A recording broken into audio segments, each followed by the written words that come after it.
Did Star Trek Picard turn the Federation into a dystopia?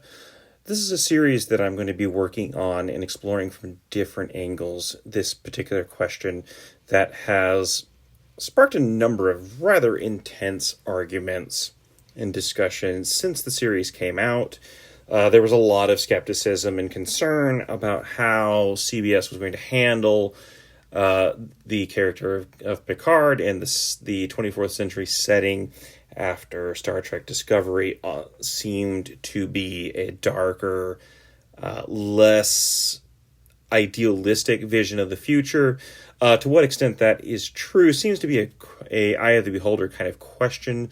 And it's not the question of whether Discovery is a dystopian or utopian setting or somewhere in between that I'm going to be addressing. It's specifically Star Trek Picard. This question contains within it a central gripe about Star Trek Picard. The aggrieved commenter usually gestures towards one of a few different data points that I'm going to unpack. First off, I'm going to offer a too long didn't read. My position is no.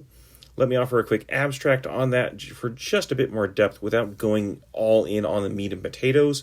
Unlike a clickbait site, I don't want to make you slog through this to get to the point. Also, there will be spoilers for Picard seasons 1 and 2.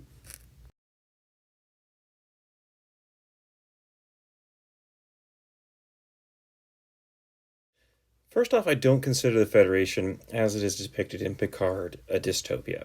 I would characterize it more as a tarnished utopia, a setting where good things happen and a great number of modern social problems appear to be virtually non-existent.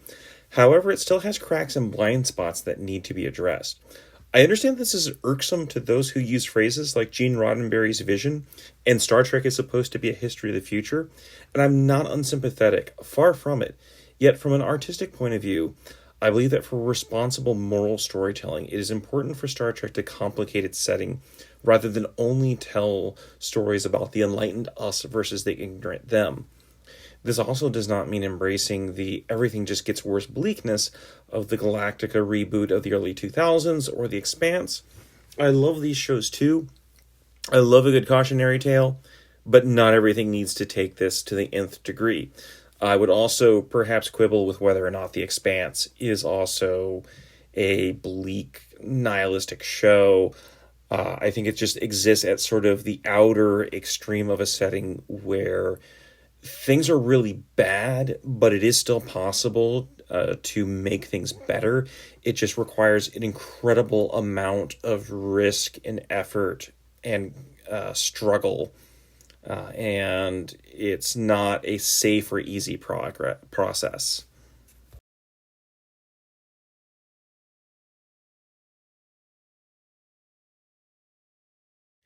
Additionally, the more I reflect on the Federation of Star Trek The Next Generation and Deep Space Nine, the less I consider it to be a capital U utopia and instead view it as a more enlightened society, but not one that has achieved the pinnacle of moral development. And maybe that's not actually possible in the setting. I mean, look at the Q. They're supposedly omnipotent and omniscient, and the main character is a Loki type brat.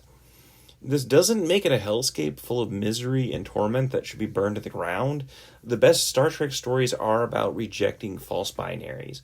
Again, this is irksome to those who want Star Trek to be a history of the future, and also perhaps liked the triumphalist attitude of classic Star Trek, where our characters generally lectured stand-ins who were kind of coded as foreign. That kind of stings, doesn't it? Stay with me, though. I'm not going to tell you that you're a bad person for enjoying these stories or that Star Trek is bad, actually.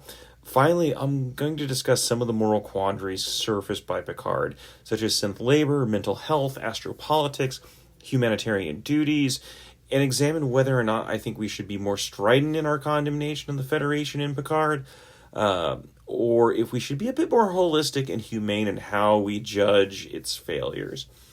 Spoiler, a lot of how Picard handled this wasn't ideal, but I think the show did better in some ways of selling the ethical complexity of these themes than is commonly thought, while phoning it in other ways. And of course, there is also the question of whether or not the showrunners actually intended for Picard to be a morally complex story, or if they just kind of stepped all over their own message.